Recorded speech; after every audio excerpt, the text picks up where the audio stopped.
संगमनेर तालुक्यातील जांबूत, खैरदरा, मोरेवस्ती या ठिकाणी महसूल विभागाने छापा टाकून जवळपास 250 ब्रास वाळूसाठा जप्त केलाय। उपजिल्हाधिकारी प्रियांका आंबेकर यांनी हा छापा टाकत वाळू तस्करांवर कारवाई केली आहे। पठार भागाच्या मुळापात्रामधून मोठ्या प्रमाणावर वाळू तस्करी होतीये।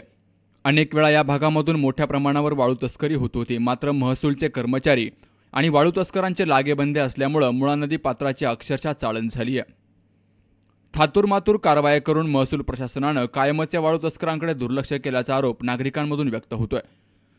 उपजिल्हाधिकारी आंबेकर यांनी थेट वाळू तस्करांवर मोर्चा वळवत त्यांच्यावर थेट कारवाई केली आहे। एवढी वाळू या भागामध्ये होती तर एवढ्या दिवसामध्ये महसूलच्या अधिकाऱ्यांनी कारवाई का केली नाही असा सवाल या भागातील नागरिक विचारतायत। कोणत्या अधिकाऱ्याच्या आशीर्वादामुळे या मुळा नदी पात्रामध्ये वाळू तस्करी सुरू आहे, याचा शोध प्रांताधिकारी भागवत डोईफोडे घेतील का, आता हेच पाहावं लागणार आहे। सी न्यूज मराठीसाठी बाबासाहेब कडू, संगमनेर।